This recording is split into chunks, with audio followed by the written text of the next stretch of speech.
It's Nolan. Now, before we get started, make sure y'all hitting that like button. Make sure y'all sharing it on your respective platforms. Let somebody know what we're doing today. Now, let's get into the show. Hey, who that boy named Nolan? Coming straight up out the swamps, I feel like it's New Orleans. Finna drop another flavor pack, bitch, I'm coming 5'4", but my style enormous. I woke up fresh, my swag is alarming. Hold up, I gotta pace myself. When I rap, I race myself. On these tracks, I amaze myself. I ain't got enough ops, nigga might just waste myself. And I bet that shit gon' sell, I'm self-made, well paid. I don't fuck when niggas need a barricade. Man, fuck your album, need a hair aid. Got 2 straps, Nike Air Raids. I'm in my creative player phase. Every setting, I'm a 99. I just signed on a dotted line with my hair looking like Einstein. Flow kill 'em like cyanide. Bread it up, Long John Silver. All cash like a drug dealer with the same teeth on Reggie Miller. Bitch, I need queso, pesos. Brands on me like racer clothes. Too much drip on my A-flow. Pockets feel like egg rolls. Health insurance, no HMOs. Got a new record on HBO. Fuck the radio. No military, I'm signing up for Navy Federal. Ayy, they say not to brag. I need to be more humble. Ayy, verse, I be going dumber. Like the hoes on no jumper. Keep my cars on airplane. I don't even really need a phone number. Backstage, I just curved them out. I hit the jets on a light road runner. I'm that nigga. Yeah, flow on glacier. Y'all don't get my nomenclature. Kill the beat, that's Nolan's nature. Watch your tone, my homies on papers are birth styles. Hot like a first down. I just spit like a 30 cal. Too versatile. Gotta talk money if it's worthwhile. I don't converse with clowns, but nigga, What's going on, beautiful people? It's the kid J Nolan here. Welcome back to another episode of Inside the Industry, number one source for music, entertainment, commentary, and breakdowns. Hope everybody's doing well this evening. As y'all know, just the other day I talked about the whole Shannon Sharpe situation. It's getting crazy out here. There's so many moving parts that are happening with this thing, man. I don't know what to believe. I don't know what is going to end up coming out ultimately before this thing is over with. We do know that Shannon Sharpe is being sued by who was formerly known as a Jane Doe. She's now been identified as, Gabriella, what is her name? Gabriella Zuniga or Zuniga. We know that name because Shannon Sharpe and his legal team actually released it to the press. We know that she's suing him for SA. And I use SA as a blanket term for multiple forms of, sexual crimes, just for, of course, YouTube and advertising purposes, so that they don't punish us on here on YouTube. We also know that Shannon Sharpe is fighting back. He's trying to defend his honor and his name. He says that it's false. But whatever the case is, we do know that he was in some form of sexual relationship with this young lady. They were in a situation. I don't know if they were necessarily boyfriend, girlfriend, or whatever. We do know there's about a 30+ year difference in age between them. And we also know that they had a very kinky, intimate situation going on. You know what I'm saying? That's what we do know as facts. We do know at some point at the top of the year, she asked Shannon Sharpe for $50,000, $25K per cheek on her ass. That was a very strange request. But text messages have been released. Audio of them on the phone has been released. Shannon Sharpe has come out and done a fucking video. Shannon Sharpe's attorney has come out and I guess did a press conference. I still don't see the press conference as far as the footage, but I do see quotes from said press conference. We do know that Miss Gabriella is represented by the snake Tony Busby, which has I gotta be honest, a very nasty stench on it, because we know Tony Busby is not someone who can be trusted. I don't see much integrity coming out of him. So it's very hard to look at this case from a very balanced perspective just to know that he's involved with it. But I have to be as balanced as possible because these are very serious allegations regardless of that. So, of course, we got to try to deal with this delicately. All right. So I'm going to try to minimize the joking and laughing as much as I possibly can, because this is people's lives, and people do go through these things. They're not to be laughed at. They're not to be joked about.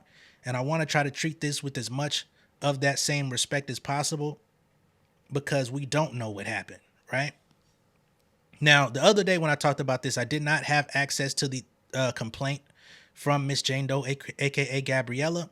I now have the full complaint. So let's go ahead and pull that up, and we'll go from there and try to cover as much as I can in the next, hopefully, half hour. I don't want to take a whole hour to do this shit.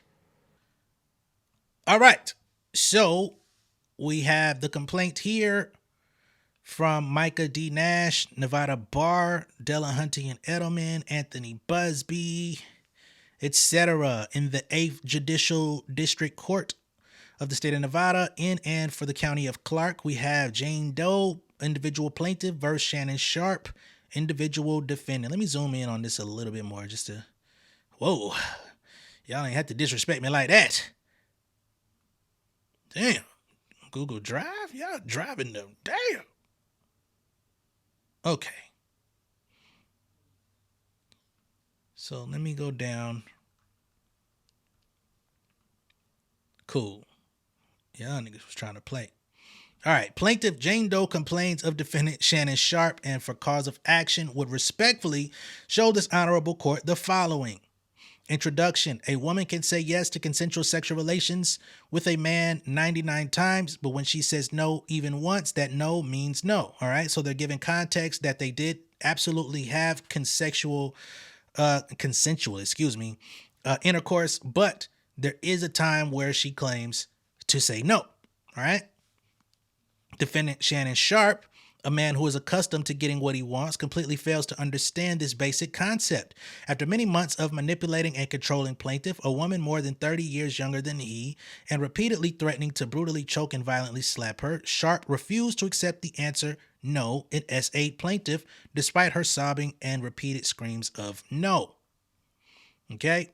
Defendant Shannon Sharpe is a 56-year-old former NFL superstar. Now, what I do want to say here is I think that the age, although it may not be socially the favorite to have these older men in their 50s and 60s dating women of 30 years below them, 19, 20, 22, it may not be the most socially acceptable thing. It may not be the most visually pleasing aesthetic. It may not seem like the best moral thing to do, right?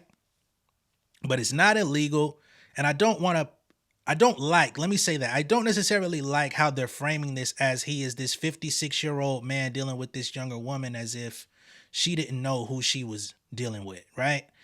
And as if he didn't know who he was dealing with. They both consented to a relationship. They consented to sexual interactions. So I feel like the age part here is not relevant from a legal standpoint because nothing happened under the age of consent. Now, what is allegedly happening is an interaction that she did not consent to, which doesn't matter if you're younger, older, same age or not. If your consent is violated, it should be looked upon in the same fashion of a violation of consent. I'll continue though. He claims to be one of the most successful sports media personalities in the country.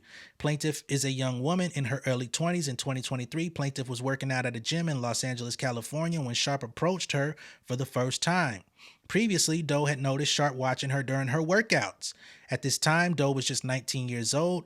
At the time, she did not know who he was, only that he was another older man ogling at her at the gym. Okay? Now, if she noticed that he was looking at her while she worked out, if she was not interested in him, they wouldn't have had a relationship. You know what I'm saying? Doe could tell Sharpe was much older than her. She found him physically intimidating. I don't like that. Because we know Shannon Sharpe is what, like 6'3", 6'4", 6'2", something like that. I think in his playing days, I know he was damn near 250, something like that. So now he's this big, black, intimidating guy. Eventually, he introduced himself. At his determined insistence, she gave him her number. So even in building the story, at his determined insistence, which basically tries to paint the picture that she was resisting giving her the number, but because she was intimidated by the big old black guy, she gave it to him. Again, and I understand some women feel forced to give their numbers out. But if that were the case, more details should be there to say, I told him no, I don't feel comfortable giving you my number. I'd rather not. I'm just here to work out, not here to make friends. You know what I'm saying? Nowhere in that first interaction of them exchanging numbers did it say she wasn't interested. You know what I'm saying? I don't like that. But this is Tony Busby's filing. Over the next couple of weeks, Sharpe incessantly pursued plaintiff. He constantly approached her at the gym and attempted to contact her frequently with phone calls and text messages asking to meet up. Unwilling to take no for an answer. Here we are again. He's so insistent. He won't take no for an answer. He basically painting him out to be forceful at every level of the relationship. Eventually, plaintiff gave in and agreed to meet with Sharpe outside of the gym. However, before doing so, Sharpe demanded that Doe sign a non-disclosure agreement or NDA, something plaintiff found a bit concerning. Again, it's crazy because as I read like damn near every sentence in this lawsuit, I damn near got to stop because of all of these different little caveats and little outs that they're putting in here to make it seem like he's on some slick shit. But yeah, if he's a high profile man as he is, somebody who's as famous as he is, especially as he's gotten in the last 5 years or so, if they're dealing with a woman off the street, typically we would say, hey, y'all celebrity niggas better stop dealing with these women without an NDA. Y'all need to be presenting NDAs. But now we're making the NDA look like something that's nefarious or nasty. You know what I'm saying? I don't like the double-edged nature that some things move with. We'll keep going. She wondered why Sharpe was so insistent on her signing an NDA. She refused. Despite his repeated efforts to get her to sign, she refused time and time again. Eventually, he dropped the issue and invited her to his house. So there is no NDA. She didn't want it, okay? Which she's well within her rights to refuse it, and they continue to meet up and hang out after that, okay? What followed was the beginning of a rocky consensual relationship that lasted nearly 2 years.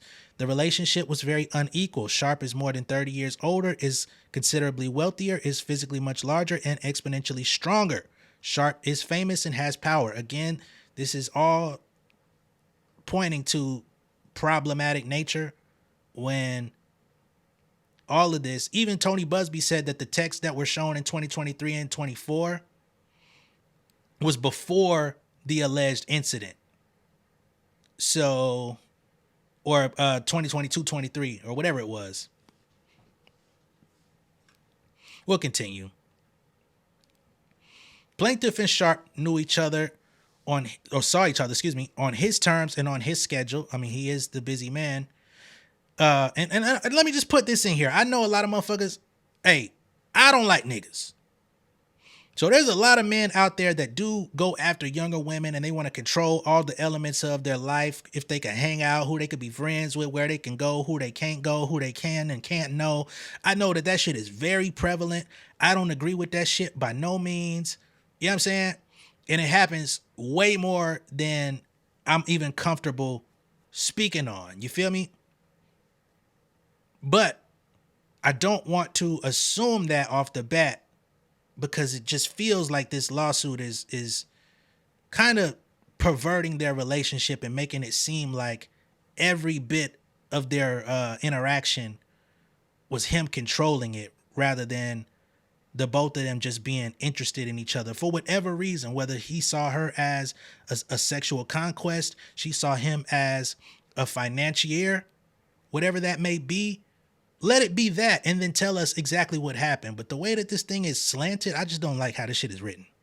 Anyway, she saw him on his terms, his schedule, as often as 4 times a week, right? Which, for a busy man, seeing somebody 4 times a week, I think that's actually pretty gracious. Over time, plaintiff began to see Sharpe's true nature. She found him to be dishonest about his whereabouts. He would lie about seeing other women while insisting to her that she and he were exclusive. I don't agree with that. And y'all know I'm not an advocate for cheating or manipulation. He often manipulated her, at times being sweet and loving to get what he wanted, and at other times being angry and aggressive to achieve his goals. She discovered over time that Sharpe was extremely emotional and possessed an uncontrollable temper. He displayed the characteristics of a true narcissist. He wielded his power, his influence, and his celebrity to control plaintiff and get exactly what he wanted, whenever he wanted, all the while jealously guarding what he considered his for himself. By October 2024, Sharpe's behavior had grown progressively worse, beyond anything plaintiff had experienced with him before. At this point, he was insistent upon recording their sexual activities, sometimes without her knowledge. Okay, so she's claiming that Shannon is the one recording all of their interactions intimately. and sometimes without her knowledge would also be a violation of consent, right? Sharpe was also sharing the videos with others without her permission or knowledge. Sharpe would repeatedly tell Doe that he wanted her, that he wanted to do to her things that would make no other man want her. That's an interesting piece.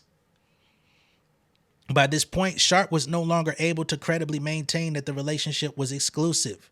He had, at this point, accidentally or purposely, to advance his career, went on live on Instagram while having sex with another woman. Okay, y'all remember the Mama Shell. Yeah. Y'all remember that. So she says that this was an incident of him either trying to advance his career or this was an accidental live. But she didn't take too kindly to it because she felt like that was his guy. That was her man. Right? Find that interesting, as he was supposed to be the one controlling and you weren't all that interested, but you wanted to be exclusive. Sharpe flew into fits of anger when plaintiff noted his infidelity to their relationship or called him out about his extraneous activities. What had once been manipulation, control, and intimidation now became something far more dangerous and sinister. Sharpe even figured out how to get into Doe's apartment complex without her permission. I ain't gonna lie, that is a bit scary. You feel like you got the protection of the security on your side, and the motherfucker could just get in, when and how they want. Yeah, that could be intimidating. Okay, make somebody fearful. I gotta be honest. Sharpe made it clear that what Doe wanted was of no moment. What? Sharpe made it clear that what Doe wanted was of no moment. That Sharpe would get what he wanted when he wanted it. In October 2024, Shannon Sharpe violently SA'd and anally took plaintiff 2 different times in Las Vegas, Nevada, blatantly ignoring her request for him to stop. So she's saying he anally sodomized her against her will. He did it again in January. Okay? And this was in October of last year and again at the top of the year. Allegedly.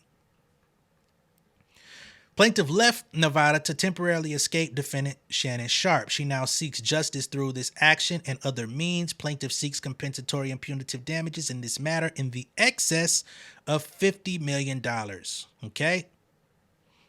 We already know who the parties are. We know that this is in Nevada. So let's get to the factual allegations, okay? Defendant Shannon Sharpe is a former NFL superstar and a well-known sports media personality. After a 14-season career in the NFL, he's considered by some to be one of the greatest tight ends of all time. He is a 3-time Super Bowl champion and was recently inducted into the NFL Hall of Fame. Upon retirement, Sharpe transitioned into sports broadcasting, quickly achieving success in the industry. We don't need to know Shannon Sharpe's background. We know his background, okay? Sharpe hosts his own widely followed podcast, interviewing high-profile athletes, entertainers, and public figures. Sharpe claims he made as much as $6 million from one episode of his podcast and is alleged to be signing a multi-million-dollar deal with the Volume Media Group. Okay, so it's very interesting that y'all are referring to his financial success, and y'all even alluded to his deal on the way. Although Shannon Sharpe, to my knowledge, was not actually looking to sign with the Volume. He was out pursuing another deal, a bigger deal, right? But nonetheless, y'all were aware enough to know his contract was about to be up for grabs and he could get a big payday.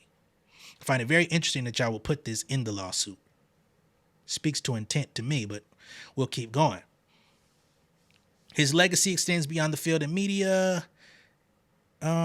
And in one glaring area, it is not good. Okay, so they say Sharpe has a documented history of abusing and mistreating women. So this is where they get into some more of, I guess, Sharpe's inappropriate conduct. As an example, he is currently a defendant in a lawsuit before the Supreme Court of New York, facing claims from a woman of intentional infliction of emotional distress, among other allegations. Many of the factual allegations in the New York case are eerily similar to his actions toward plaintiff here.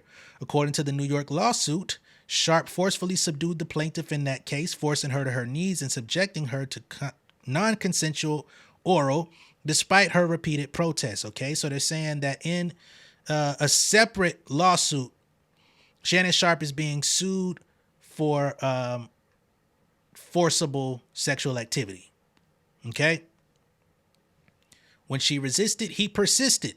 He would not take no for an answer. According to the New York lawsuit, the plaintiff therein feared for her safety, just as plaintiff fears for her safety now.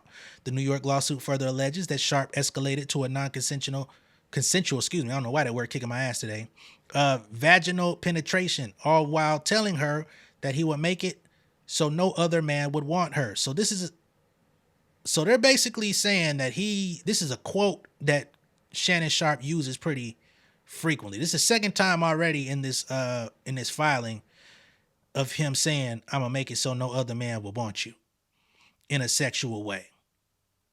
I don't even know what that means or what he is allegedly trying to convey in that statement. So I don't know. I don't know about that other situation. I'd have to look into that other situation.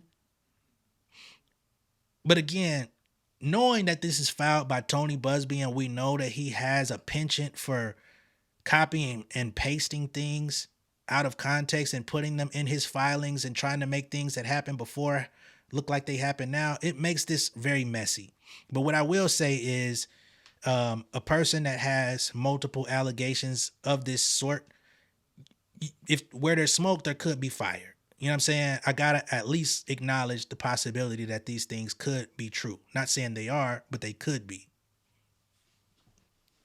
In September 2024, Sharpe live streamed himself on accident having sex with a woman.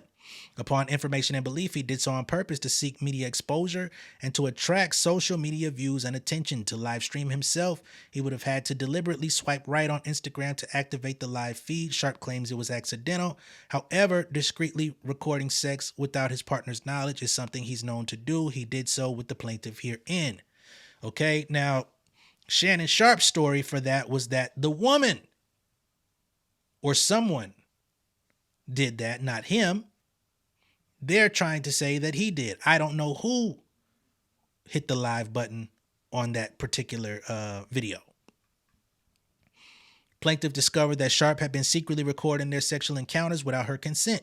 When she confronted him, he summarily dismissed her concerns, claiming the videos were for his own personal use. I totally disagree with that. That shit ain't cool. That too was a lie. Upon information and belief, Sharpe on multiple occasions shared the recordings with his friends and associates. I disagree with that. I don't think that's cool. That shit is not okay. At one point, he even forced plaintiff to have sex with him while FaceTiming one of his childhood friends named Bucket. Not cool.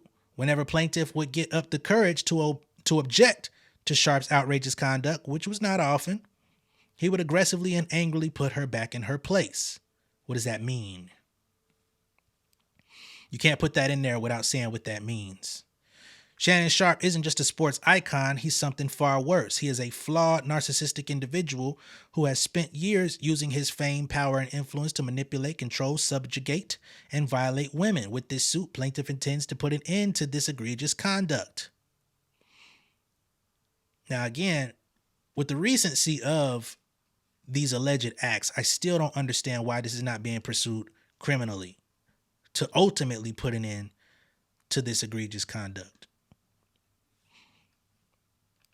January 2023, the beginning of a consensual but deeply manipulative relationship. Okay, so this is pretty much given the same story we already have. They met at the gym in 2023. He would deliberately watch her in a way to make sure she knew.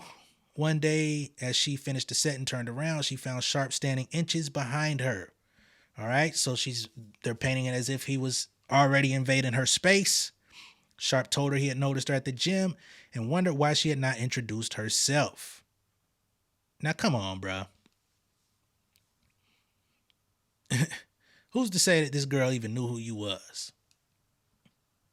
Anyway, this was the first time they spoke. Plaintiff at the time, who had just turned 20 years old, was caught off guard and was face to face with a 54-year-old man she had never met.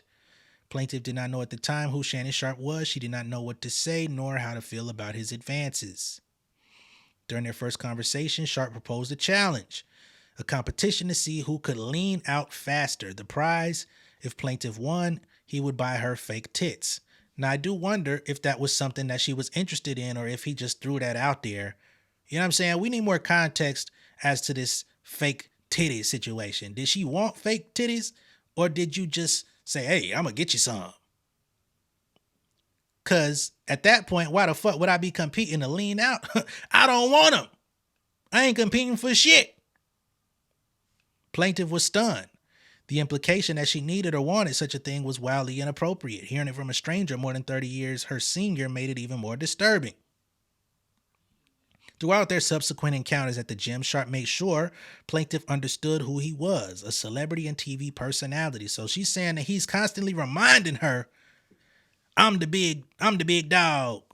Shannon Sharpe. I played in the NFL. I'm a celebrity. I'm a motherfucking TV personality. You better bow down to my beck and call, allegedly.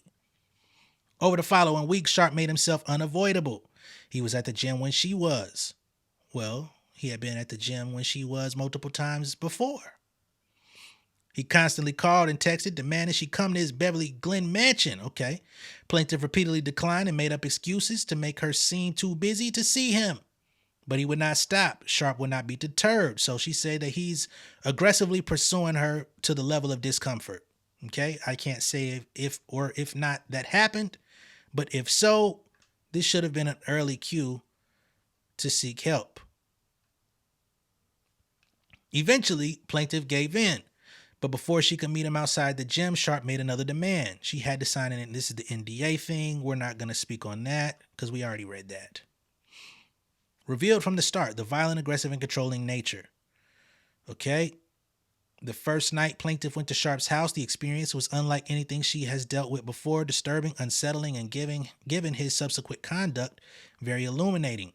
When plaintiff arrived at his house, Sharpe opened the door to his Beverly Glen mansion without a word, no greeting, no acknowledgement, no small talk.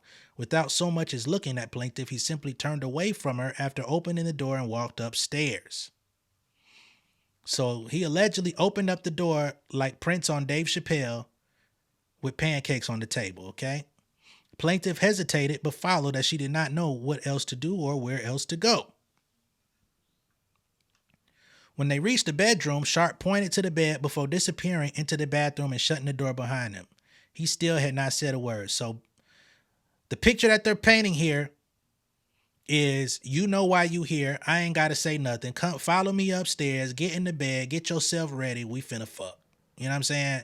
That's basically that's the picture they're painting here, is that he is a sexual deviant and his expectation from the moment she walked in the door was to get down and dirty. Now, we don't know what those texts looked like before they had their interaction before she got to his house, because they could have easily spoken about it and he might have said, hey, now if you show up to my house, it ain't gonna be no debate about what we doing. You know what I'm saying? And maybe that was the arrangement, maybe it wasn't. I don't know. Roughly 5 minutes later, he finally emerged, but still he said nothing. Instead, he turned off all the lights and laid down on his bed. Plaintiff, uncomfortable and unsure of what to do, lay down as well. For roughly 10 minutes, there was nothing but silence. So they just laying there on the bed, no lights, no talking, no TV, no nothing. Then, without warning, Sharpe placed his hand on plaintiff's neck from behind, pressed his erect penis against her body, and said his first words of the night. I knew from the first time I saw you that I was going to fuck you, is his alleged first statement. This sound like an erotic novel. Doe and Sharpe then engaged in oral sex. As they did so, Doe at some point realized Sharpe was using his phone. Now, in the dead ass dark, I don't know, man. This just introduced more questions I'm not comfortable asking, but questions nonetheless. Because if y'all in the dead ass dark, the light on that phone had to be lit. But we do know that this stuff does happen to others where they get non-consensually recorded in these situations. So, again, as they did so, Doe at some point realized Sharpe was using his phone. He was apparently recording her. Plaintiff could see that he was trying to be discreet, but it was obvious what he was doing. She said nothing, scared to confront him for what he might do or say. When it ended, he rolled over and went to sleep. At some point later during the night, Sharpe woke up, grabbed plaintiff by her vaginal area, and began having sex with her once again in the middle of the night. The next morning, Sharpe woke at roughly 4 a.m. to shoot a media segment for sports TV. He woke plaintiff as well and told her she needed to leave, but he informed her that she had to be back by 9 p.m. exactly. Okay? So, very little talk, all sticking and moving, and he said, you got to be back at my home at 9 p.m. exactly to do it again. The following night, plaintiff arrived at Sharpe's house at approximately 9:05 p.m., just 5 minutes past the time he had demanded. The moment he opened the door, plaintiff experienced his rage for the first time. Sharpe immediately launched into a verbal assault. He screamed at plaintiff, berating her for what felt like hours. He accused her of disrespecting him, wasting his time, and warned that if she wanted to be with the Shannon Sharpe, she would have to learn obedience. Off a 5-minute tardy? You'll throw away the whole party for 5 minutes of tardy? Plaintiff was terrified and feared for her physical safety. Still enraged, Sharpe turned off the lights, grabbed her neck, and just like the night before, began having... Now, the way that sentence was written, that sounds like he took her right then. Like, he was just screaming and berating her and making her fearful. He just turned the light off, grab her up, and force himself onto her. However, this is not being identified as the actual SA. Right? Because if we're gonna just legally, if this is the beginning of a pattern of sexual misconduct, this should also be in the document as non-consensual. If he's just berating you and then he hit the lights and then he just take you into sexual intercourse with no previous, hey, this is what we about to do, would you like to? You know what I'm saying? If he just thrust himself into her after verbally accosting her for what she says feels like hours, this should be documented as SA as well. But it's not. They say this cycle of control, fear, and submission became routine. Yelling at her, controlling her, forcibly grabbing her by the neck when he got upset, saying he was going to kill her, and asserting dominance became the norm. Over the next year and a half, plaintiff saw Sharpe at his house as often as 4 times a week. Okay.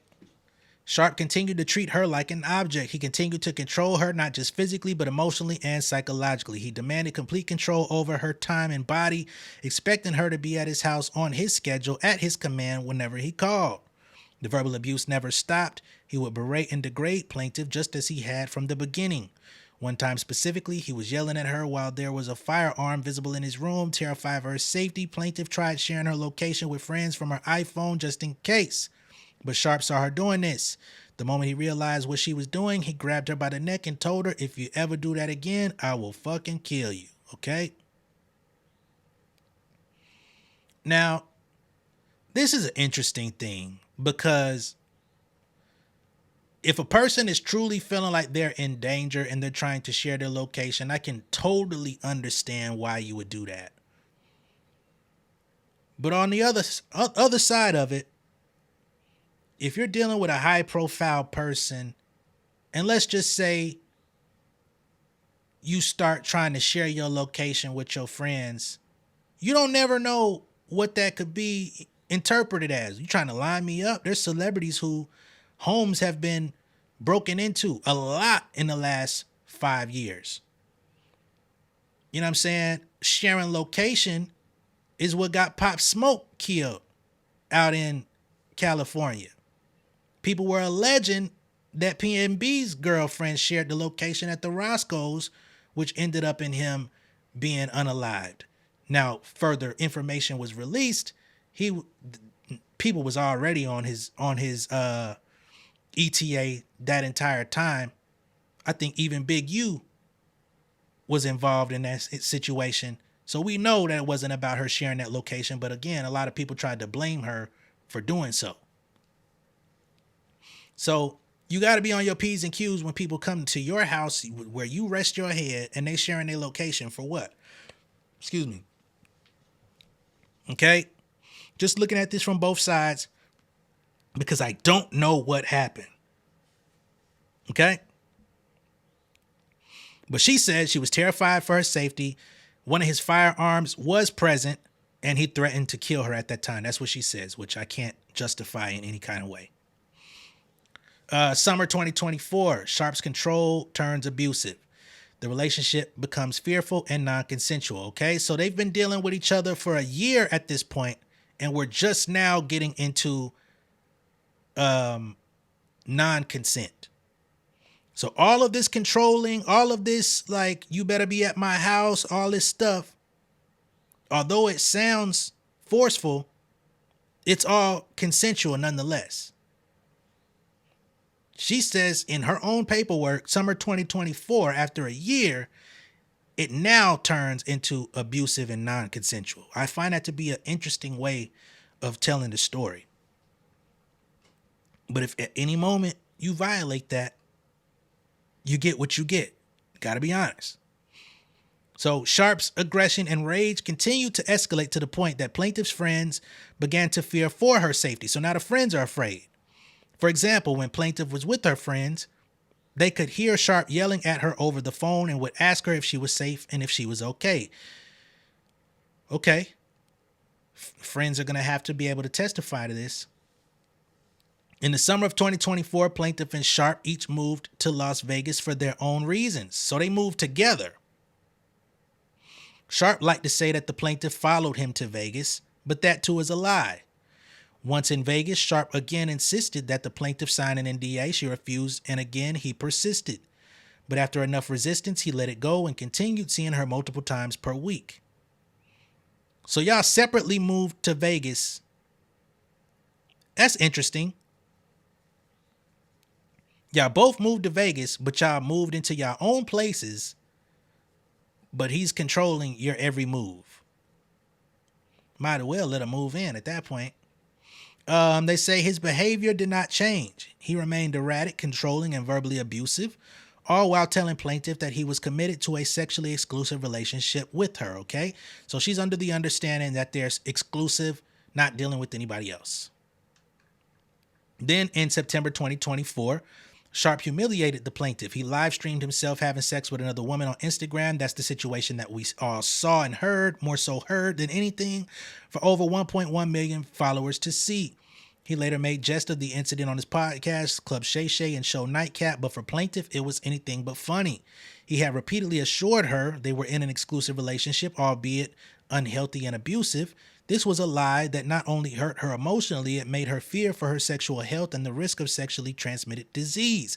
Now, if y'all can recall, and I'm sure y'all don't probably watch every episode of Shannon Sharpe's shows, but he had been portraying himself as a single man even in his Club Shay Shay Nightcap interviews. That was one of the things that people would say about him. Shannon, why are you in your 50s still single? Why you ain't locked nobody down yet? What's going on? What's wrong with you? People speculated he possibly was interested in other men. And all of these rumors and things were out while she was believing she was in an exclusive relationship with this man. And I know she's on social media. She has over 500,000 followers on Instagram. I know many of them came recently, but she's very active on social media. We're going to get there. So I just find some of the positioning of this stuff to be interesting. I'm not saying anything didn't happen or you know what I mean? I'm just interpreting what I'm reading. But for plaintiff, it was anything but funny. He had repeatedly assured her they were in an exclusive relationship, albeit unhealthy and abusive. This was a lie that not only hurt her emotionally, it made her fear for her sexual health. I already read that. Okay. At that point, plaintiff began to pull away from Sharpe. She stopped answering his phone calls and stopped telling him where she was when he would demand to know. Plaintiff's feeble attempts at freedom and independence further upset Sharpe. He began flooding her phone with calls, demanding to know where she was. He called relentlessly, multiple times per hour. The harassment became so unbearable, plaintiff frequently began leaving Nevada, determined to cut off communication, resist his efforts to control her, and attempt to reclaim some control of her life. It took courage for plaintiff to make this effort. She remained terrified, even though she was thousands of miles away. So at this point, she dipped out and still feared for her safety. Sharpe simply would not accept independence or freedom for plaintiff. In October 2024, just after plaintiff returned from Europe, Sharpe's behavior became more angry, aggressive, and now violent. Okay? So this is where we get into actual incidents. Because the summer, I didn't see anything that was actually abusive during the summer. You know what I'm saying? She said that he was verbally not nice and she was embarrassed by his live stream. But I didn't see anything that alluded to actual physical contact. But now we're getting into October. Okay. October 6th, Sharpe SAs plaintiff and threatens, "I'm going to make it so no man will want you again." We see this quote once more. On October 6th, plaintiff was working out at a Nevada gym following her usual routine. As she worked out, she saw Sharpe aggressively approaching her. She could tell by his look and the way he moved quickly towards her that he was furious for having been ignored. As soon as he got close, he told her, "Sit the fuck down or I'm going to kill you." So this is the second time that Shannon Sharpe has alluded to possibly unaliving. Plaintiff refused. "I don't want to talk to you. You cheated on me." His response was dismissive and controlling as usual. He said, "You don't have a choice." Okay? And we do have audio of Shannon Sharpe telling her that she didn't have a choice in the matter of being choked as well. So this is the second time, but we ain't even there yet.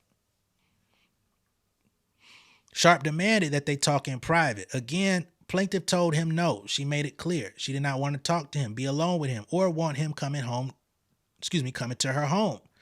But Sharpe didn't care. He never took no for an answer. Sharpe forced plaintiff under threat to get into his car and go to her house.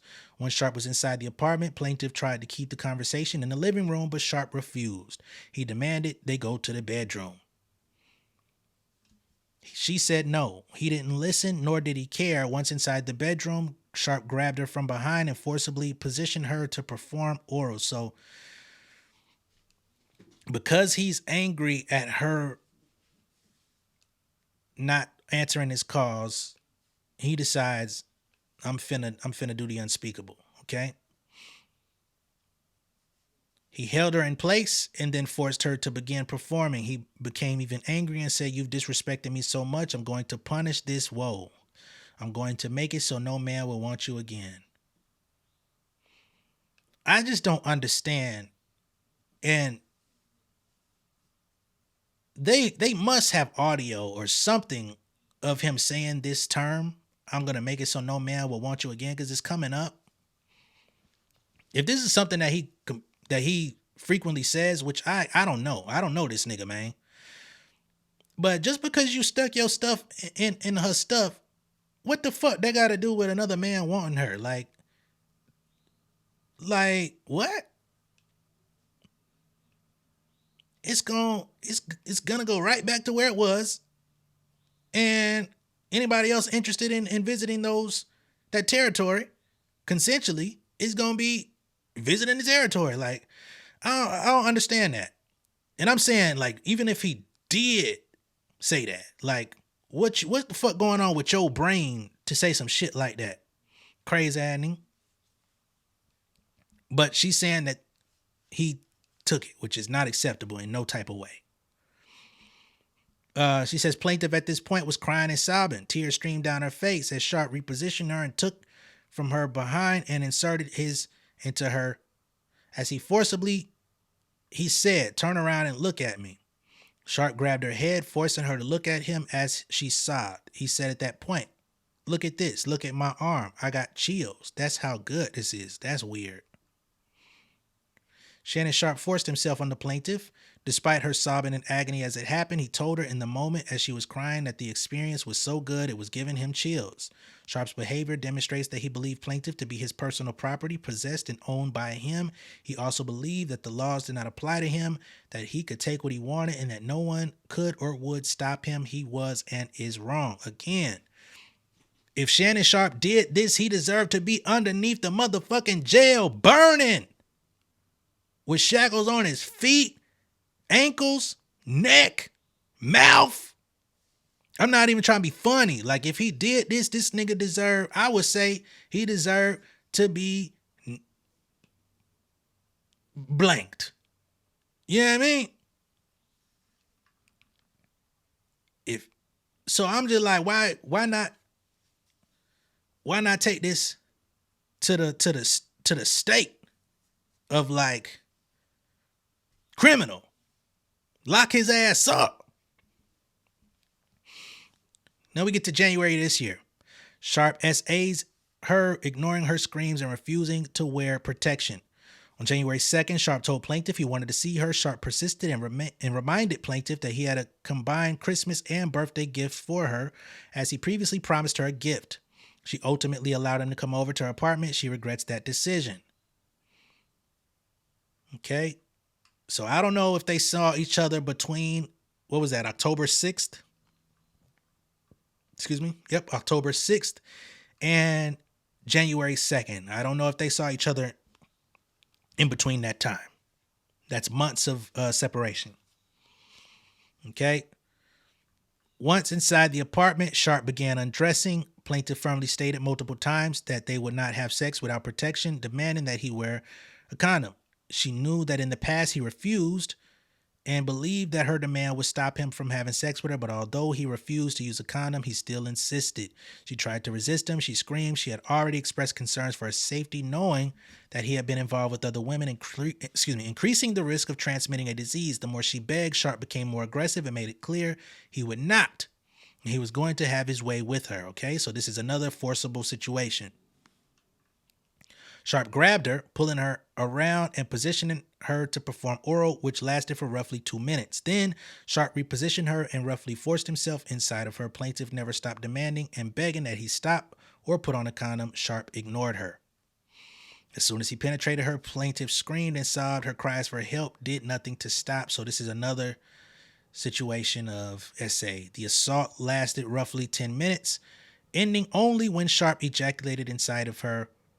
I find it very interesting that this was a 10-minute encounter, because Shannon Sharpe, again, we haven't gotten there, but he's alluded to a 10-minute video that has been reduced down to about 30 seconds of editing. He says let the whole 10-minute tape out. So I don't know if that's from this interaction or a past. I just find it interesting that it was 10 minutes that keeps coming up. Plaintiff brings the causes of action in this honorable court to recover damages as outlined below. It is imperative that Shannon Sharpe and those like him are held accountable for their actions to prevent them from engaging in further SA and sodomy and harming future victims. Clearly, I'm not going to get through this in 30 minutes. We are at 50. I'm going to have to tap back in later. But let me at least get through this. First claim for relief. Plaintiff hereby incorporates... Well, we know what she wants, man. She wants $50 million. So they have A, SA, and SB, S battery. We have intentional infliction of emotional distress. Again, I just don't have a lot of time. So those are the two. Those are the two counts here. Okay. Claims of relief. So I'm going to tap back in with an update shortly.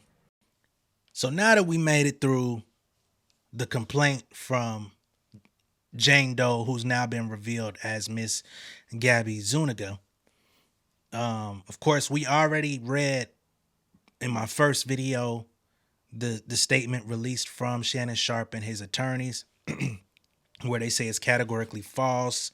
They reveal her name and say, you know, the nature of their relationship. They revealed some of the text messages going back and forth. So this is Tony Busby on his Instagram, basically responding to what Shannon Sharpe and his legal team said. Y'all know I don't rock with this dude, but this is his response, okay? So Tony Busby, the Busby law firm, Shannon Sharpe released a false and misleading statement through his attorney.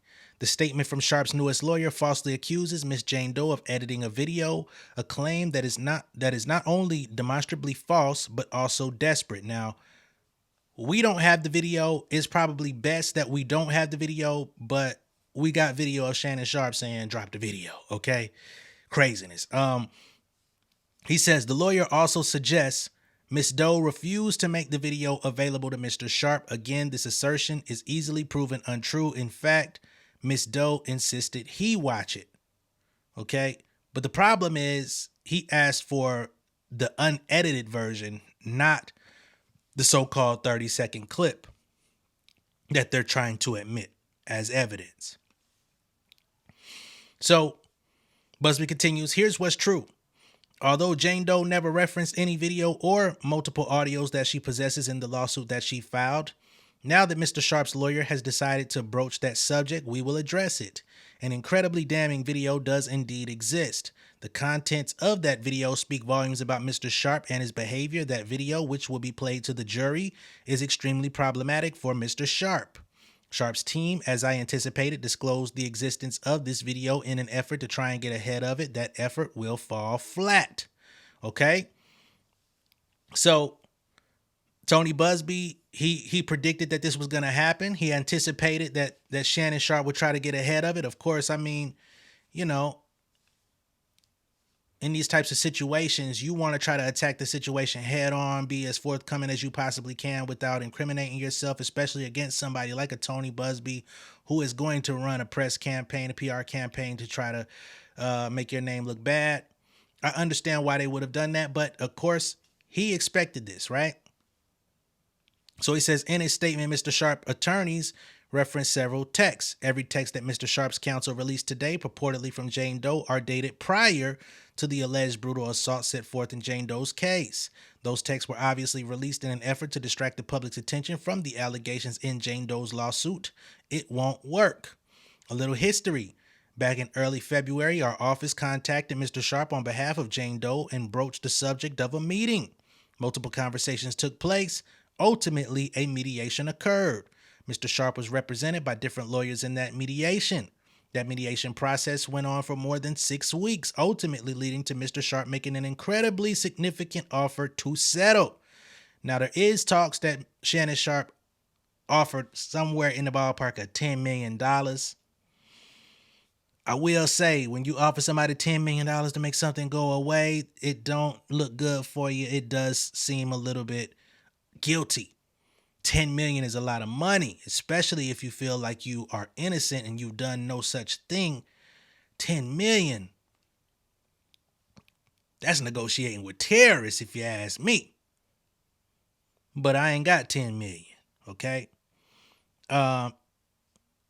Busby continues. More than 6 weeks, ultimately, blah, blah, blah. Ultimately, Jane Doe refused the hefty sum offered by Sharpe and instead filed this case. So she wasn't good with the 10, she wanted 50.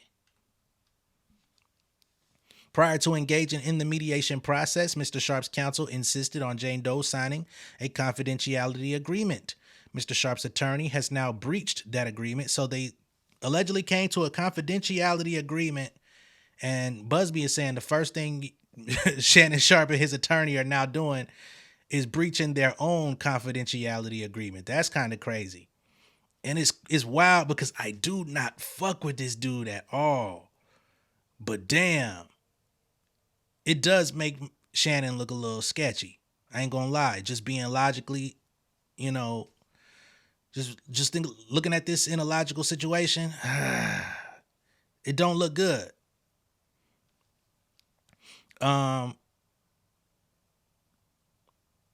Breached that agreement while at the same time deliberately revealing Jane Doe's name, phone number, and private messages that again predate the alleged situation. We'll just say that was a grievous error on Sharpe's part, because now all of the things discussed and revealed in that mediative process will at some point be revealed.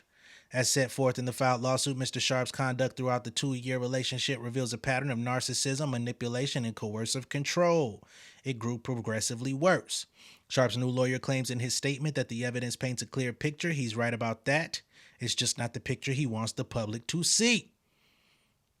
Although we will save the video discussed by Sharpe's lawyers for the courtroom, I would suggest that Mr. Sharpe's new lawyer take a moment to listen to his client at a different time on audio and ask his client for the real story, the truth. In the attached audio, which was captured near the end of their relationship, Mr. Sharpe threatens to choke the shit out of Jane Doe. The contents of this clip are certainly not sexual. They are not playful. They are instead disturbing, aggressive, and dangerous. This audio paints a very clear picture of how Sharpe treated Jane Doe, leading her to escape from him by leaving Nevada and blocking all contact with him. This is not the first time Mr. Sharpe has faced allegations of mistreating a woman. He was also sued in New York for alleged aggressive and inappropriate behavior, detailed extensively in that lawsuit.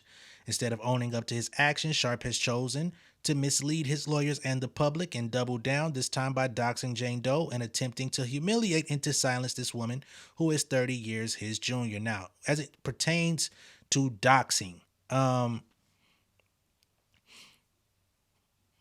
argument that I've been seeing going around in terms of doxing is you cannot be, it's not doxing if the person who's filing as a Jane Doe or John Doe has not asked permission of the judge to file anonymously, which prior to this filing was not done, right?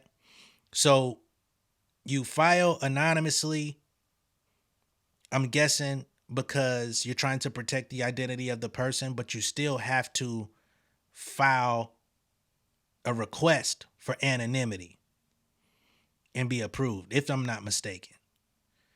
And I'm not a legal professional. I'm just saying this is something that I've been seeing going around that people have been arguing as it pertains to doxing, which is also, if I'm not mistaken, something that came up in the TDE case, their response to the judge in terms of doxing, because remember they revealed Linda Luna. They say, hey, she didn't actually ask the courts to be anonymous, therefore it's not actually doxing. We have a right to speak to the person that's actually taking us to task, right? Now that's for the judge to determine, but that's an argument that I've heard. All right. Now again, getting back to what Busby's saying. Blocking all contact. It's not the first time. Doxed her. And attempting to humiliate and to silence this woman who is 30 years his junior. Again, I can't really side with them trying to age shame the situation. Oh, she's 30 years his junior.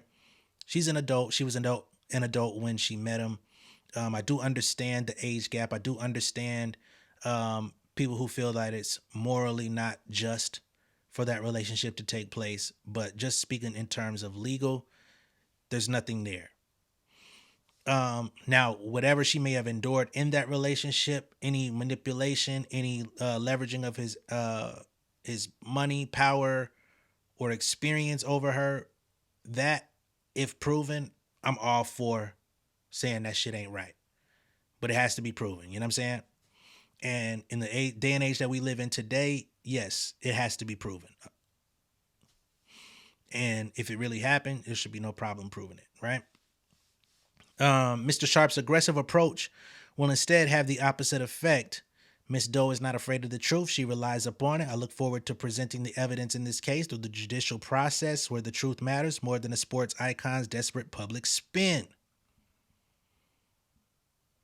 So then he puts up quotes. He says, since you want to play with quotes, let's put a quote up that you ain't going to like. No need for us to look at the quote because the audio is actually available.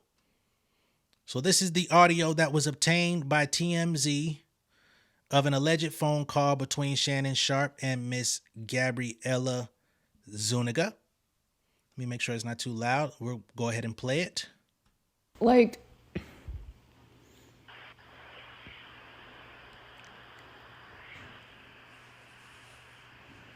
I don't know. Anything I say, you're just gonna like get mad at, and you're just gonna hang up on me. So I feel like I'm not gonna hang up on you. Here's what it is. what? What does that even mean? Nothing, Gabby. You want to be a dick to me now, so. I don't want to be. Don't manipulate me. Oh, Lord have mercy. If you say that one more time, I'm gonna fucking choke the shit out of you when I see you.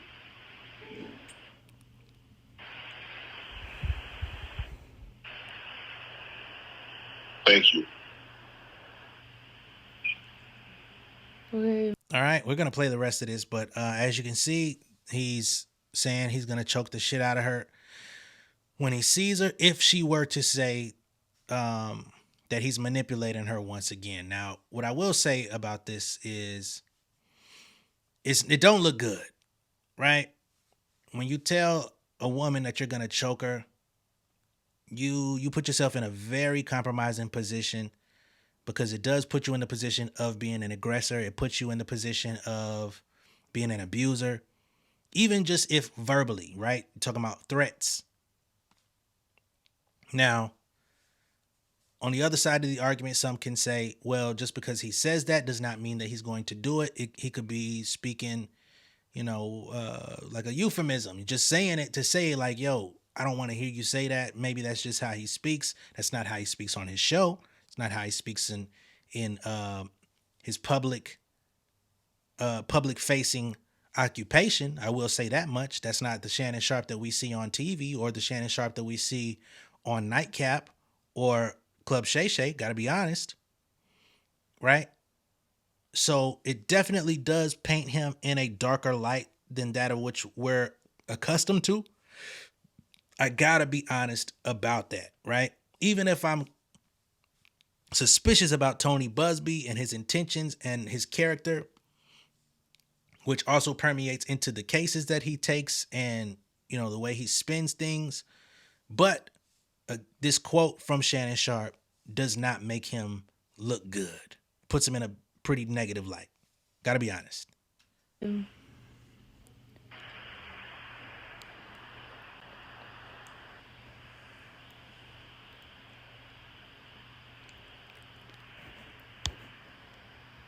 Well,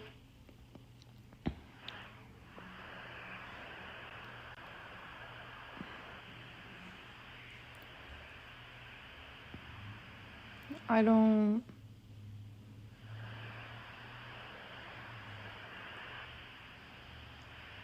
You know what? Well, I don't want to be choked. Yes, you do. I don't think you have a choice in the matter. Then he says, I don't think you have a choice in the matter of being choked. Again, doesn't sound good, right? Audio, it's clearly him. I see some people out there saying that they believe it's AI. I don't necessarily believe it's AI. But again, we don't know for sure if he actually choked her. I don't think that this phone call was necessarily playful or some type of role play thing. I've seen some people say that online. I don't think that's the context of what we just played. But I don't know if, I don't know anything. I'm just really going off of what's being presented and responding, right?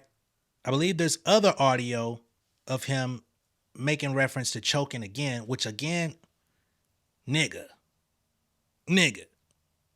you got to, whoo, they gonna fry your ass over this shit, because they're gonna use it as an admission of abuse. So now we have Shannon Sharpe in his studio office. This is his statement that came out about a day or so ago. To my family, friends, supporters, and colleagues, I want to speak to you directly and from the heart. This is a shakedown. I'm going to be open, transparent, and defend myself because this isn't right. This is all being orchestrated by Tony Busby, who has targeted Jay-Z. Tony Busby targets black men, and I believe he's going to release a 30-second clip of a sex tape that tries to make me look guilty and play into every stereotype you could possibly imagine. That video should actually be 10 minutes or so. Hey Tony, instead of releasing your edit, put the whole video out. I don't have it, or I would myself. You know what happened, and you're trying to manipulate the media. The encounter in question took place during the day at her invitation, and now that appears to be a deliberate setup, coordinated by Gabby, also known as Carly on OnlyFans. Gabby and Tony Busby want $50 million. What they're getting is sued for defamation and trying to take me down. My career is all about real talk and honesty. I know my family and fans know exactly what this is about. And I'm going to be out there telling you whatever I need to say, just like I always do. I love all you guys. Thanks. So that's a statement coming from the horse's mouth, from the Bronco himself, Shannon Sharpe. Okay, so he says he's being shaken down. They trying to get him for $50 million. You know what I'm saying? He says that the audio was planted. This tape is being manipulated. It should be 10 minutes. They taking 30 seconds of what happened in the tape, and they're gonna try to paint him out to be all of these negative stereotypes, which we saw in the filing of the lawsuit. This big black man, from the moment she met him, he was domineering, and she fell under his guise, or fell under his spell, went with his beck and call, and she was, helpless for 2 years, which is very possible. I don't know the nature of their relationship, right? So that's Shannon Sharpe with his statement. Now here we have Raindrops Media, and I believe this is another TMZ piece of audio of Shannon Sharpe once again referencing, alluding to choking Miss Gabriella. Again, doesn't put you in the right light, man. It's gonna be very hard for people to defend that, to stand up for you when you're making reference to choking a woman, of course, a younger woman at that. But just choking a woman, period, is not, you know what I mean? It's your second time threatening. And what people could deduce is that this is what you've been doing to her behind the scenes, which is why you're so comfortable talking about it and saying that to her, because she knows that you would do it, right? That's what I'm saying. People could deduce. I don't know. So here it is. Well, you're coming to LA tomorrow? Yes.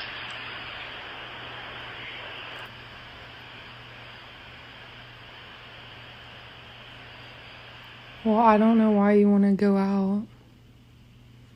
Don't worry about it, Gabby.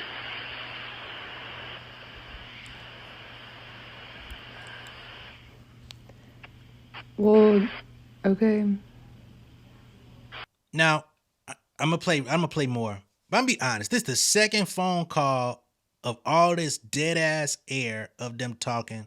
She's sounding like she's, baffled by everything going on. All right, well, I don't know why you want to go. You coming here? Oh, well, I guess no, I don't want to do that. Which, I'm not making fun of her, but what I am pointing out is the fluidity of their conversation is not very fluid at all. Now, some could point out the age gap, but whatever it is, the chemistry ain't there in these phone calls. However, their texts seem to be all the way, fluid. The chemistry, the biology, the anatomy is all fluid in the text. But these phone calls, it's like, what the fuck is going on? Okay, what? Well, I'm not really interested in getting choked, so I guess we're going. Yeah. I might choke you in public. What? black guy choke small white woman. So he playing into the stereotype on the phone. It's not a good look, Shannon. Not a good look that you did with the shit you did to me.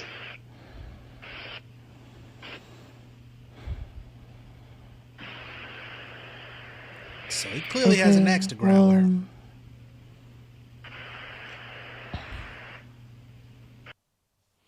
So he clearly had an axe to grind with her at this time.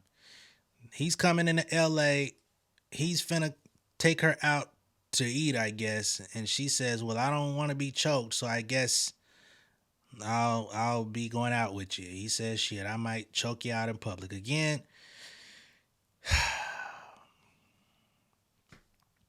What we supposed to do with that, man? Sir? We got all these multiple references of you talking about you finna choke this girl. And clearly, at bare minimum, even if you've never choked her, even if that was just for whatever reason, like the parameters in which y'all spoke,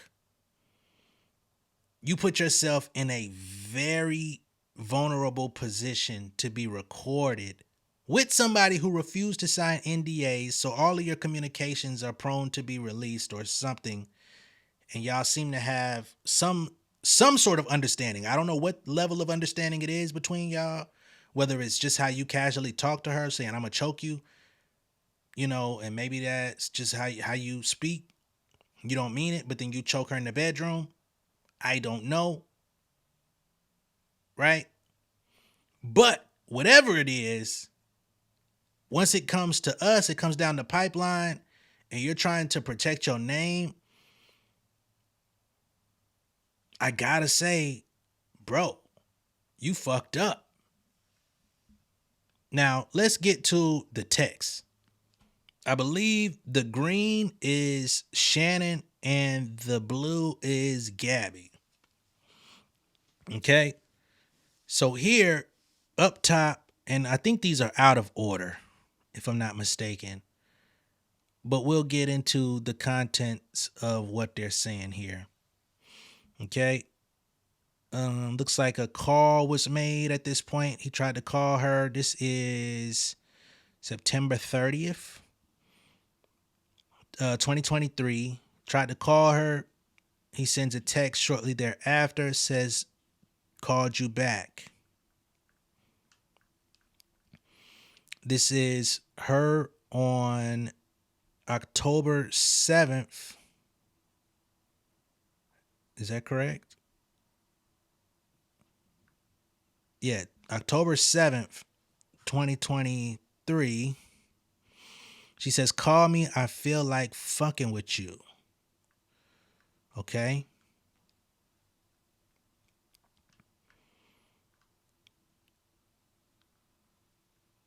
Two days later, we've got a situation. She says, I want you to put a dog collar around my neck and choke me with it while you're effing me. Okay. So this is her requesting a dog collar to be put around her neck in their intimate relations. Okay. Shannon Sharpe, good God. He goes in and does the love reaction in his phone. As you can see here, it says loved. I want you to do what she just had the next day.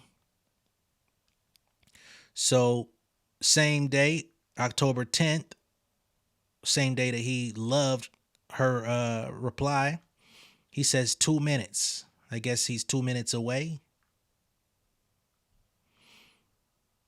We've got a text here from Shannon to Miss Gabby that says, can I call you later? Right? So that is December 26, 2024. That's just a few months ago. Here we have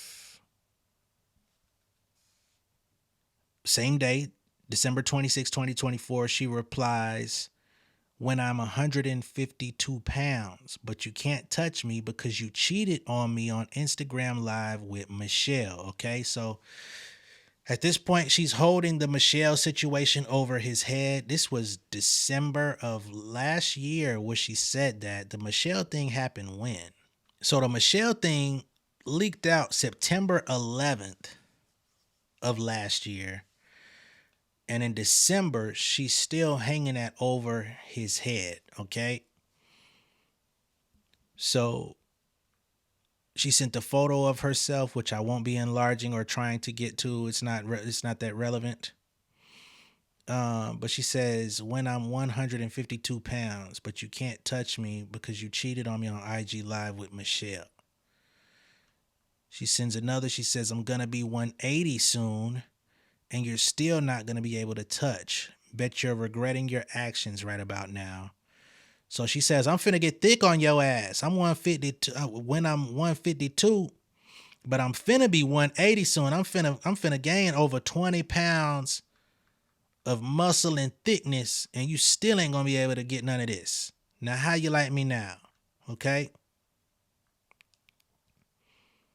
He comes round and replies, I be killing that young cat. And y'all know he ain't say cat. He said that plies, that pussy. Okay, I'm not trying to be funny, but that's what he said. Good Lord. She says, absolutely not.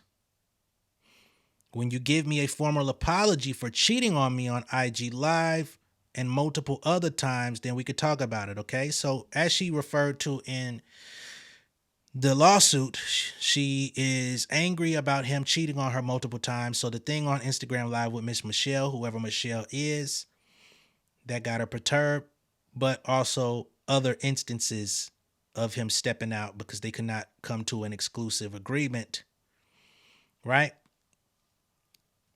She comes back and says, formal apology, all caps. She wants a formal apology. What you mean a formal apology? You want him to come out and say it publicly?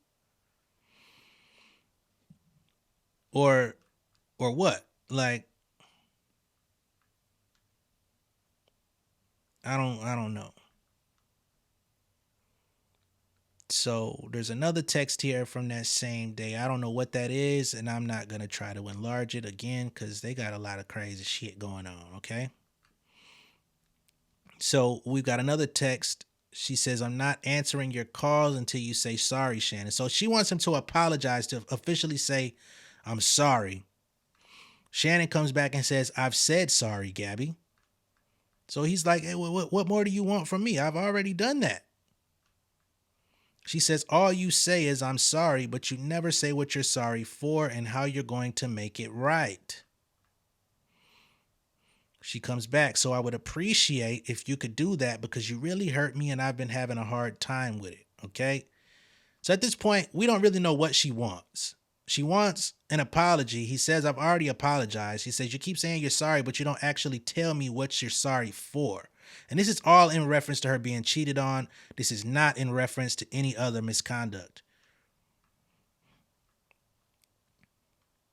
She comes back and says, what did I tell you, Shannon? Now, what I find to be very interesting is the phone calls put her in a position of like, she's docile, just going along with his, whatever, you're going to choke me, I don't want to be choked. But these text messages here kind of paint her as an aggressor, as if she's calling the shots on him. You know what I'm saying? Because he's like, I apologize. What more do you want? And she like, nah, you ain't told me enough. What did I tell you? It's like, whoa. It's interesting. She comes back. I told you apologize and then we can talk. The fact that you can't do this simple thing is proving that you don't care about me.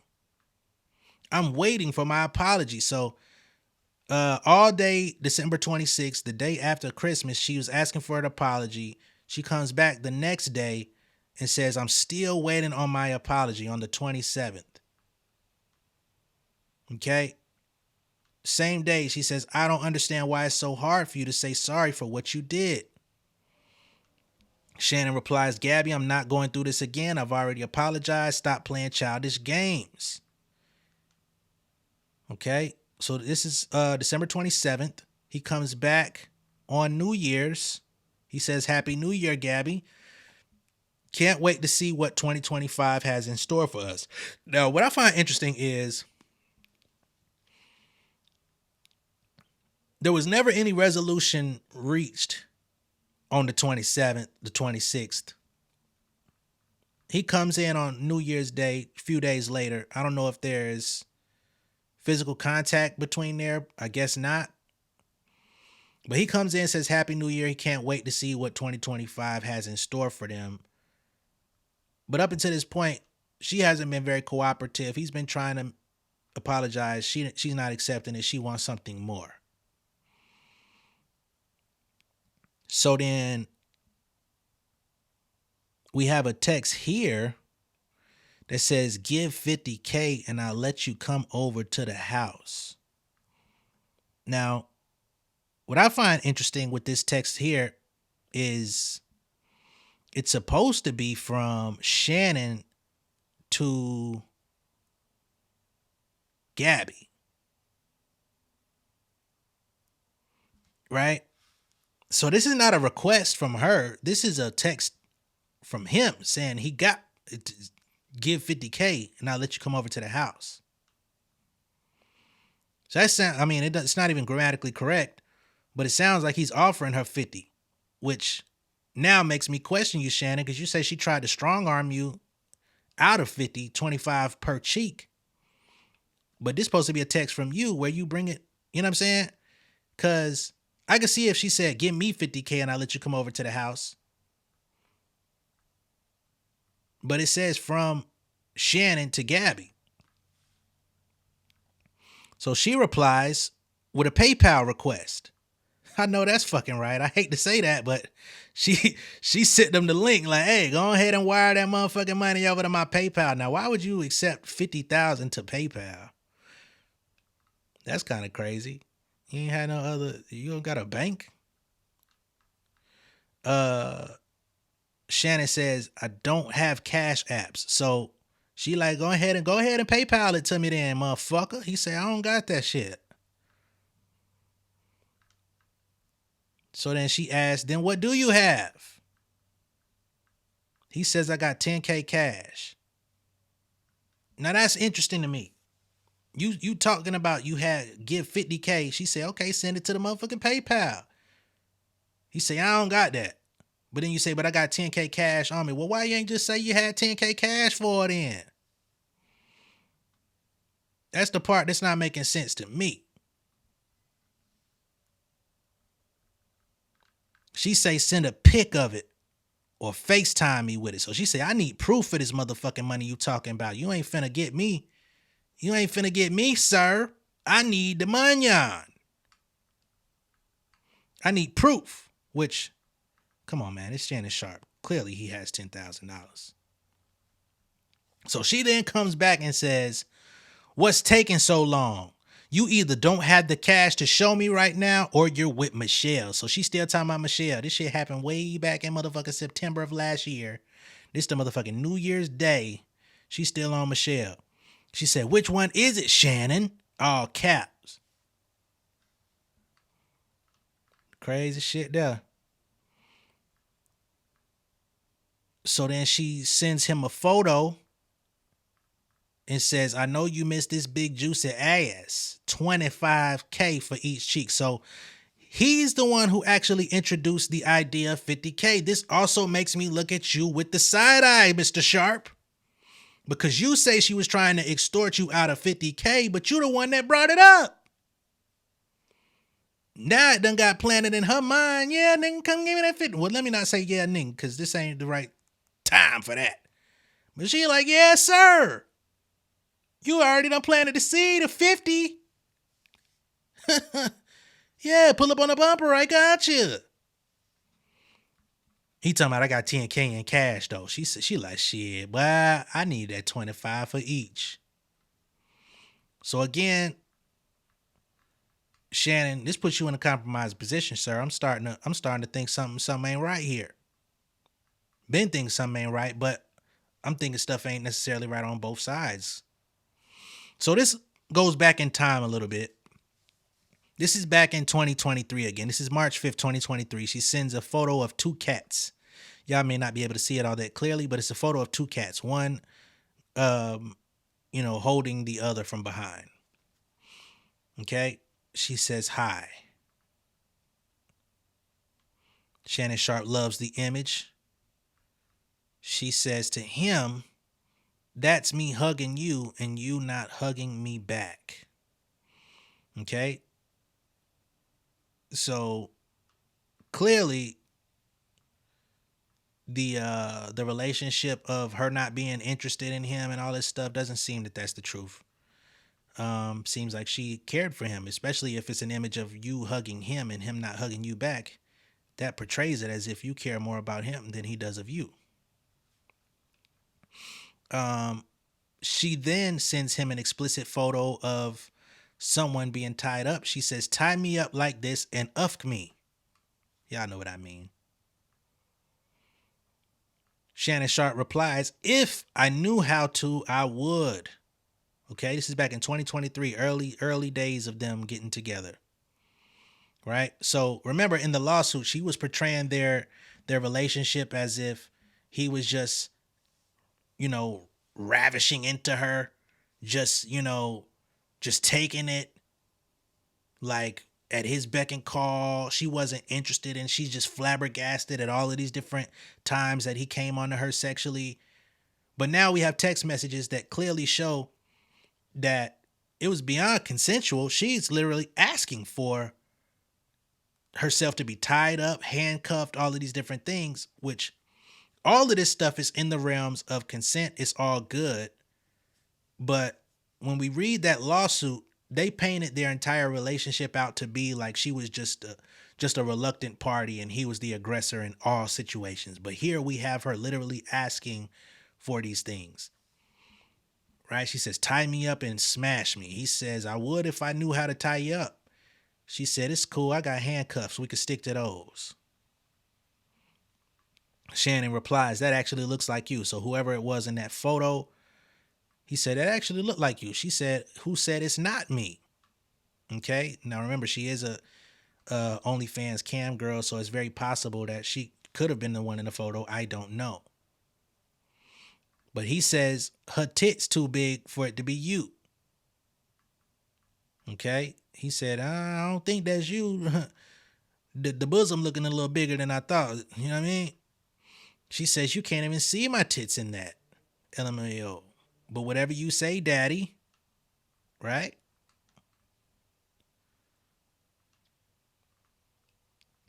Shannon says, "Well, it can be you if you want." All right. She says, "I want to be in that position right now. Right now." Okay. So, I mean, he says it's too late now. And the time of this being sent was 6 a.m. Is that what I'm saying? 6/11/41? Am I tripping?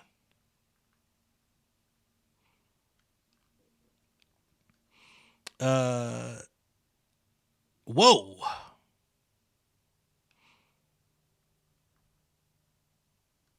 She says, "I guess I'm just gonna have to myself in the with my dildo." Okay. Okay. So, okay. When did they meet again?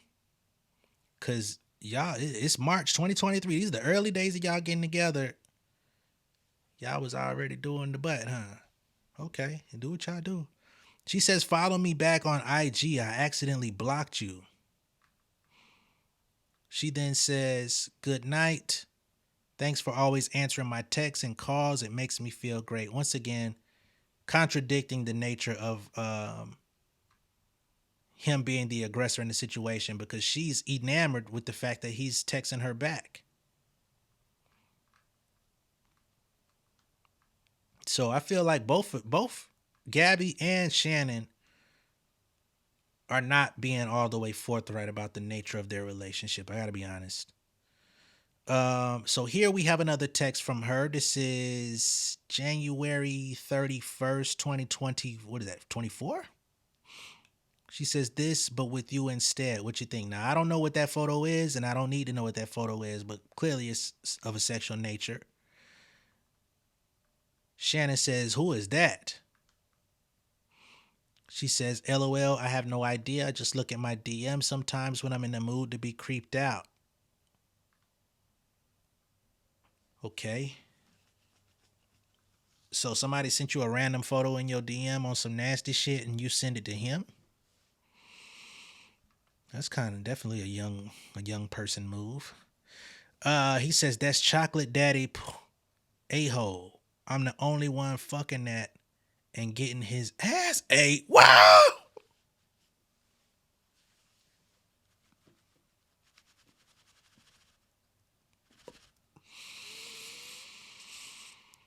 Oh, man. He bragging on that shit, too. He feeling like a pimp. Ain't that about some shit? So she says, that's exactly right, daddy. Not the confirmation. I ain't gonna lie to y'all. I'm regretting this shit. January 31st, 2024. She say, that just got my pussy wet. Tie me up and do bad things to me. So, hey, here we are. The first notion of being tied up was back in 2023, back in March. We're now in January of 2024. She say, tie me up. He say, cuff up. She says, you still have my handcuffs. I want like some hardcore BDSM action though. Okay. She say she wanted to get risque. She say feeling kind of freaky lately. Okay. She done turned into Freaky Lake. Okay. I don't know what the fuck this is, and I am not going to inquire any further, but he sent some type of attachment of something. She replies, I just showed that to my friends at dinner. She says, you're my daddy. And this is, hold on. So this goes back to 2023. This is what, July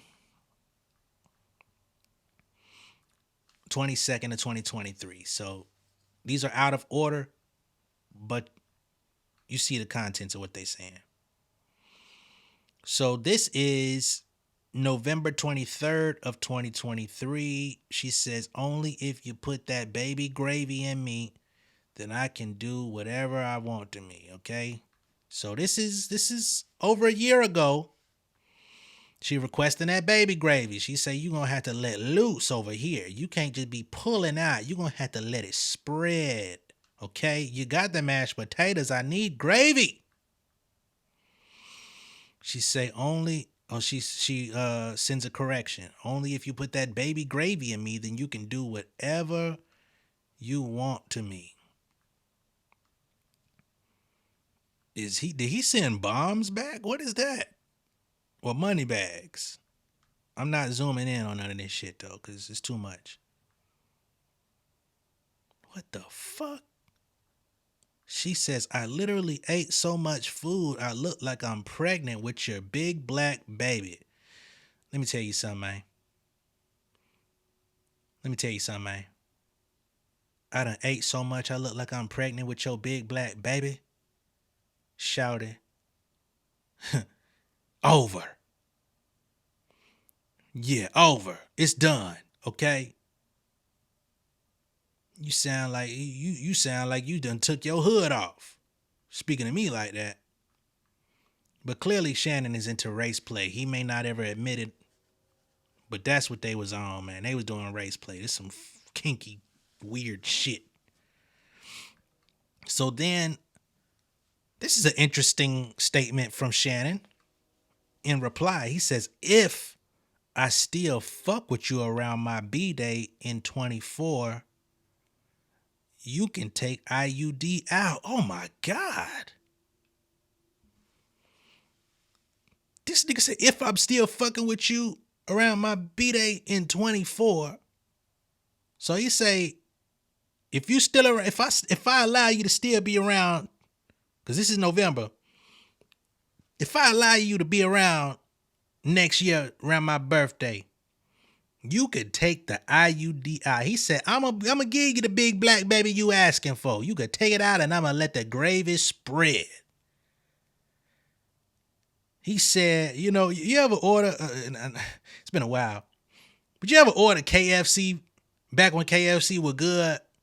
You got a big ass family meal and shit, and the gravy done spilt out that motherfucking mashed potato in the bag and shit. He said he gonna let it spill in the bag. My God. Holy shit. She loved what he said. So the fact that he says, if I still fuck with you, and she loved it, she laughed. She says, LOL, you're stuck with me for life. You're not going anywhere, babe. So even with him saying, if I'm still fucking with you, although it seemed like it could easily be offensive in my eyes, she was flattered. She said, ha, you ain't going nowhere. Which again is contradictory to the nature of their relationship as painted in the lawsuit, because she made it seem as if she was the one being told she not going anywhere. She's telling him, you ain't going nowhere. You stuck with me. You got to put that baby gravy up in me. Okay. He loved it. Didn't say anything back. She says, you're addicted. You're too addicted to me. Are you doing the show tonight? He replies back, yes. She replies back, well, this is a different time. So now we get to January 1st, 2024. She says, call me. I miss you, daddy. He says, I'm going to call you back. She said, KK, that's simple. Whoa. She said, I want to put my tongue in your hole and then marry you. So she said, I want to put my tongue up in there. Not, you know, it's one thing if he requested, but she said, I want to do it.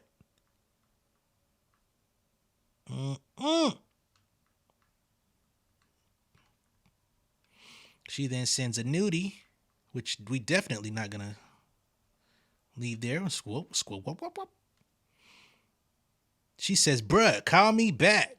She done sent them nudies and got no reply. She's pissed.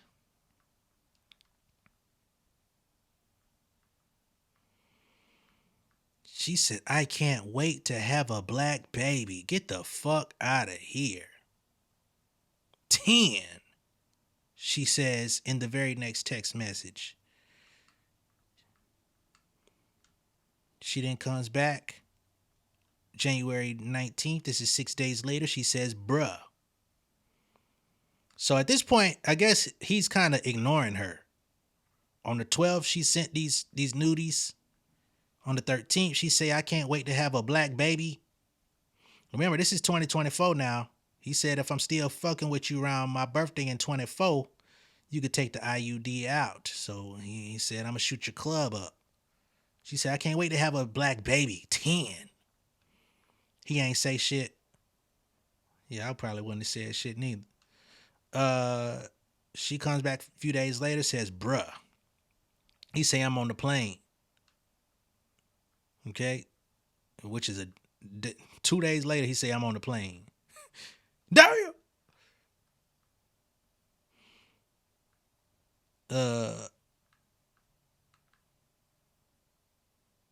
On the plane, on the plane. She say, you know I do, daddy, and a big black baby. Here we go with this black baby shit. So I guess he's letting her know he's on the plane to come see her. Okay. And she ready for the black baby. Big black baby. See you tonight.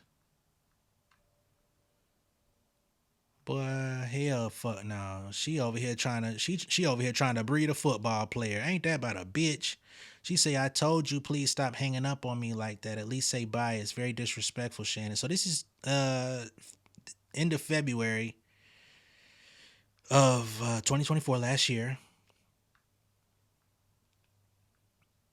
What the hell?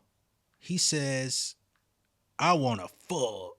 If I was 38, I would definitely impregnate you. So now that we get to 2024, He's saying, well, shit, if I was about 20 years younger, I would put that baby up in you. But hell, fuck, nah, I'm an old ass nigga. I'm trying to get I'm just not get my life together, shit.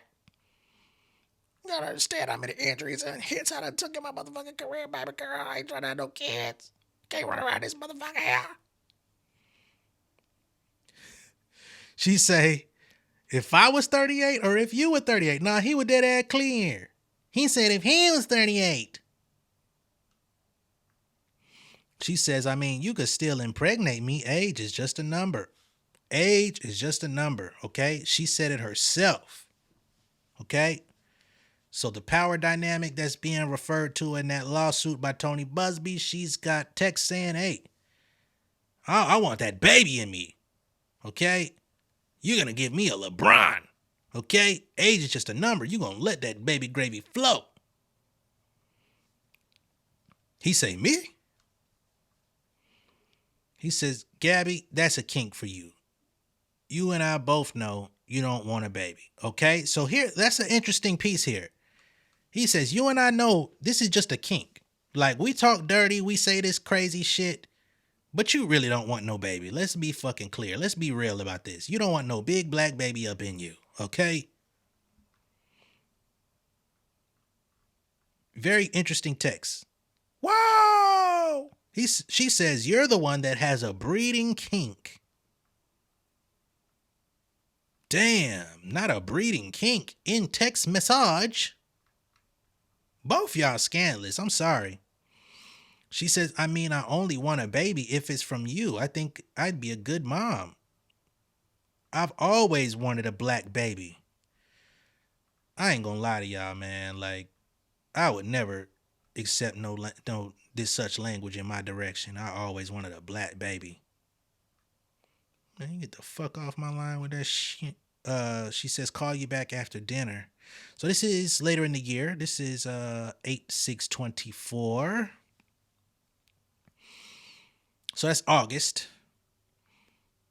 She comes back. That's my daddy. Fuck, I want you to put a big black baby in me. God damn it. This is later in the year. What? August 11th, she says, I'll let you make it hang whenever you want, daddy. But only if you take me out and treat me good. Now, I don't know what the fuck she's talking about.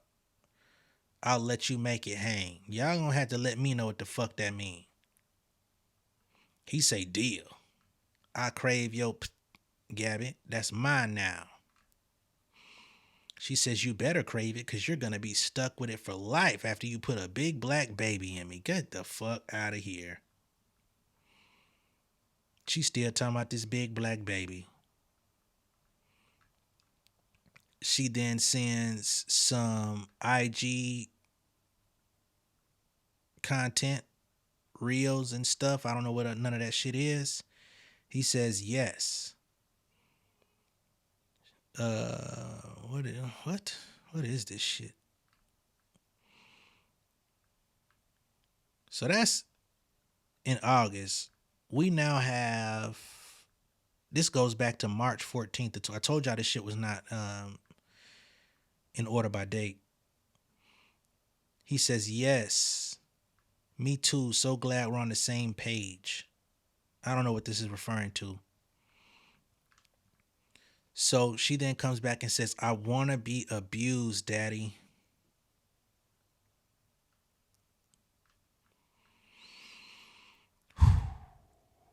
She says, I'm so sick, I need church.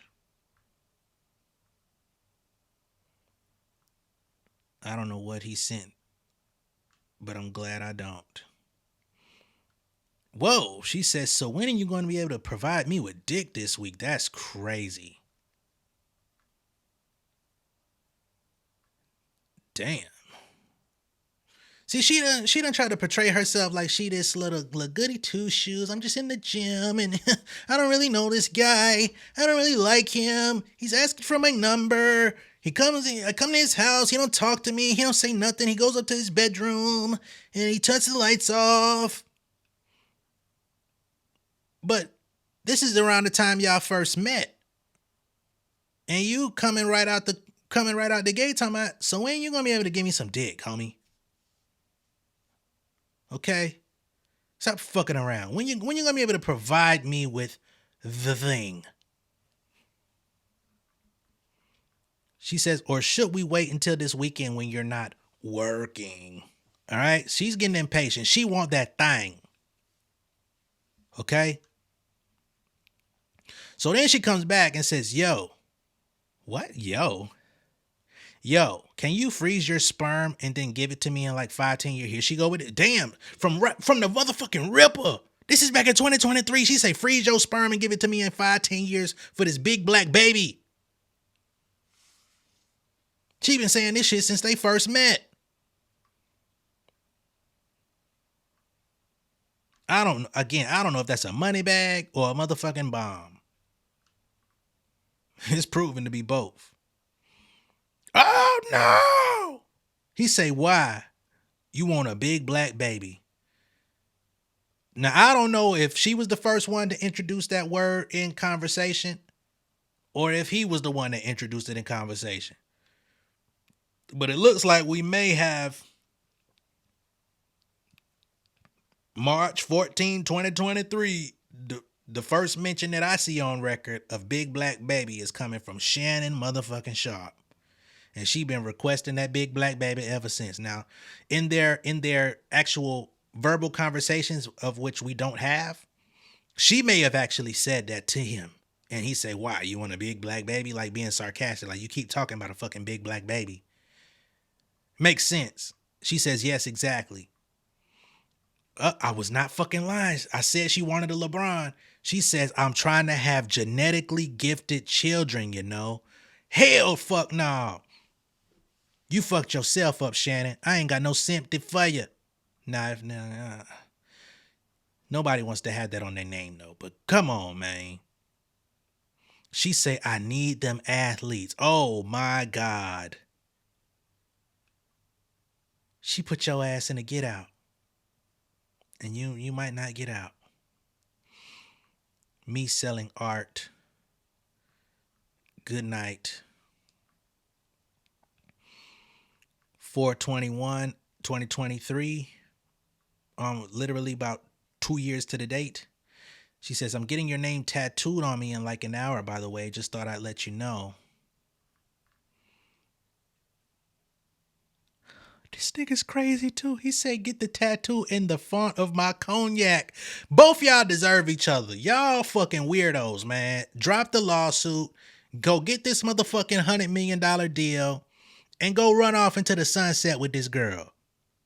Both y'all go be crazy together. She said, yes, daddy, on my neck. If I get it, can I maybe be your baby mama? What the fuck?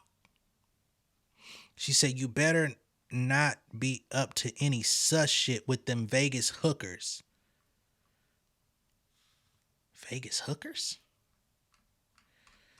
And that's what we have here. So the nature of their relationship, I mean, if this is all the text that they've shared with each other, I don't know if this is all the text or if this is just all the text relating to sexual nature. But if these are all of their texts, period, and that's all y'all ever talked about was sex and big black babies, that's weird. Even for an OnlyFans girl, why would the OnlyFans lady want a baby when that could potentially, I don't know, right? Because I don't know what everybody's into. I'm sure there's people out there with pregnant fetish, so maybe that would drive the money up. That's that's an underworld I ain't never had to interact with. And man, these niggas crazy, man. Now, what I will say is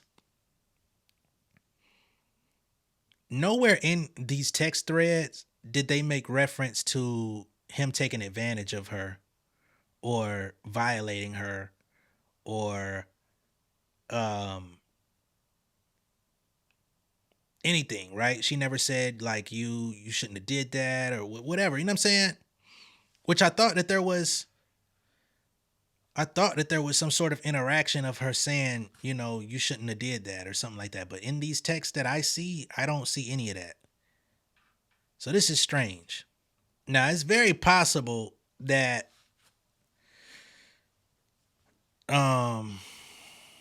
what am I even trying to say, bro? I'm outdone. It's very possible that even with everything that we've seen, there's things that have been redacted, more to be revealed, more interactions, tapes, audio. There could be more that reveal a deeper, darker story than what's been presented, because when we get into the actual interaction between them, it doesn't seem as nefarious in terms of like the SA allegations. But again, I must say, if even like, I hate to agree with Tony Busby, but even if with all of that, if there's one instance of her saying she didn't want something and he forced himself upon her, then you're guilty. It is what it is, man. But we're going to have to wait it out. This is going to be clearly a very, very strategic process. They're going to be fighting each other not only in the courtroom, but in the press, clearly, because they're coming out with big guns. It's only been a couple days since this even hit the streets. I don't know what the fuck to make of this. And again, this is not, although some of the stuff in here seems comical on the surface, we are still dealing with a very sensitive subject. And I just want to remind everybody, like, don't let that stuff overtake this very serious allegations that are the reason why we're even talking about this. And we're going to have to see how it plays out, man. I don't know how this is going to go. And we'll see, what gets presented as this thing moves forward. Let me know what y'all think of all this down below in the comments. Be sure to like and share this video if this is your first time seeing me on YouTube. Become an insider. Subscribe to the channel. And I'm going to catch y'all on the next one, man. Much love and respect. Y'all be safe out there. Peace. King of my city and cul-de-sac. Coming out swinging like soldier rag. Leading my people like quarterback. Boy, I study this shit, I'm an almanac. Had to get up and grind. Knowledge is booming, I'm here to apply. Came with the chip and the dip, it just single the mind. We finna do more than survive. I need my check. Spinning the block for the Gouda. We hitting the jeweler to flood out the net. We don't do beef on computers, I'm straight out the sewer. We come when you rest. Niggas be looking perplexed, so keeping my foot on their neck. No map, I trust my gut for the quest. But drama, I'm fully abreast. I was ready for years and they doubted me. All of a sudden they tell me they proud of me. I been dropping these haters like calories. Cross I'm out, I came back with some boundaries. Stand for my honor, but too raw, no corner. Packing the stick with a drummer. When I catch my bad, won't fumble. I done came too far to be humble.